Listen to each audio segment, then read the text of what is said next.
Good morning. Lieutenant O'Connell. My name is Michael O'Connell, and I'm a retired lieutenant from the New York City Fire Department.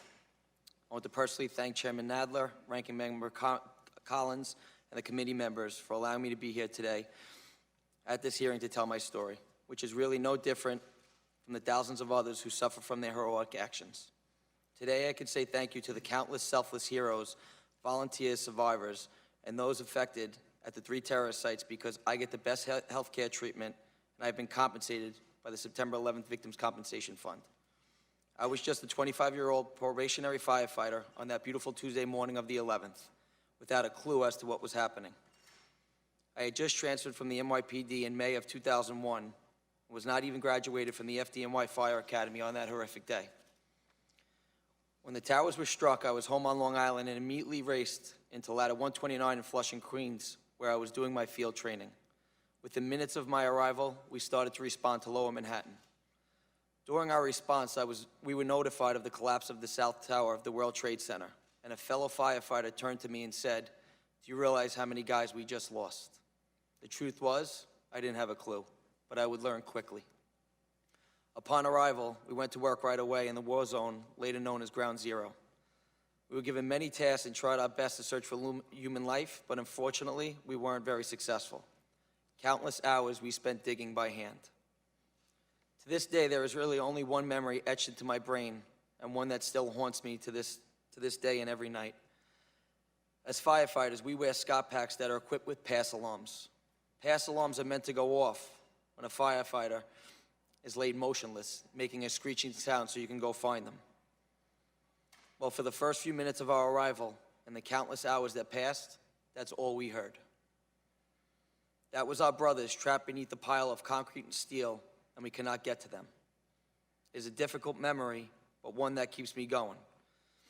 It reminds me that those men and women who gave their lives that day were selfless, and I try my best to live my life to that standard every day. In the midst of the chaos and loss of life, I can tell you that there's another thought that I had. I would not want to be anywhere else in the world at that moment. We were there to help, and I was part of something that showed the world that we would not back down to anyone. We helped bring closure to families that just wanted something tangible, some part that remained to bury. Now it is your turn. You were not there on the pile with us, but what you do in this moment is as important as what we did at Ground Zero. I had worked the pile for days and weeks that followed, with very little protection in the dust cloud, and I would later pay the ultimate price. The change came on January 1st of 2007 when I woke up and instantly knew something was wrong. I couldn't get out of bed, and it felt like somebody came into the room that night and beat me up with a baseball bat. My ankles, my legs, my feet were so swollen it made it difficult to even walk to the car to get to the doctor.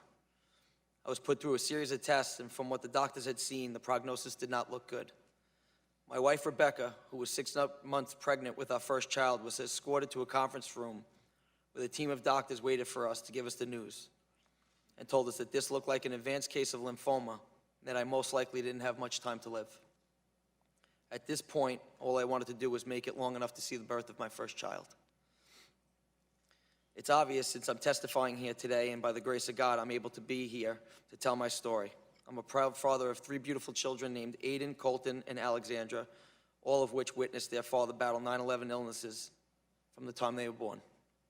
I was very fortunate that the original prognosis was wrong, and I was actually diagnosed with a rare autoimmune disease called sarcoidosis. I was one of the youngest and first firefighters diagnosed with sarcoid, but hundreds more have been diagnosed since. I spent the next few months in recovery, and with the proper treatments, I was able to get back on my feet. Sadly, I cannot say that about others. My career in the FDNY that I was so passionate about was cut short, and 9/11 ensured I would be unable to continue as a full-duty firefighter as I was deemed disabled. I was on pace to advance through the FDNY as a senior officer, but I was unable to finish that dream of protecting the greatest city in the world. I ask you all respectfully, how is it fair that I was duly compensated, but others that are now sick and dying from their exposure will not be?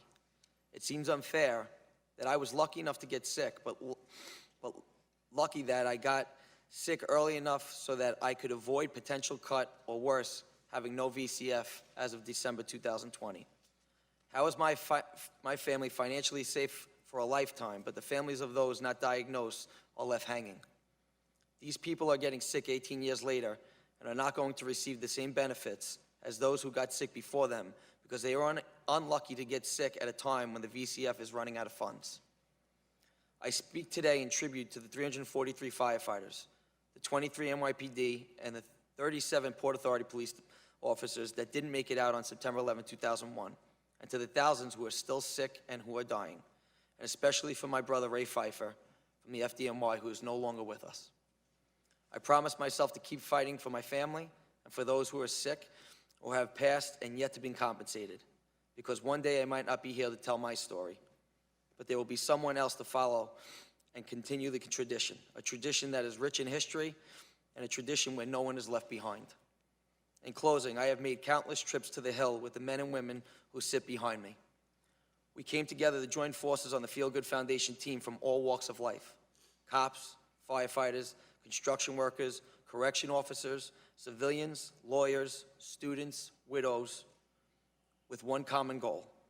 We are simply imploring this committee to extend and refund the VCF so that thousands of people across this great nation get the help that they deserve and they have earned. Thank you for your time today, Chairman, ranking members, and the committee.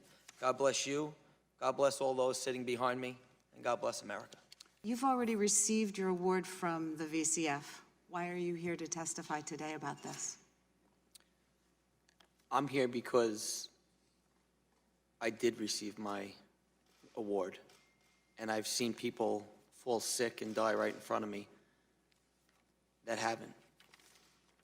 I believe we lost about 20-something people last month, that their families, we have to sit there in front of them, somebody who actually has a wife and 3 children at home, knowing that they're taken care of.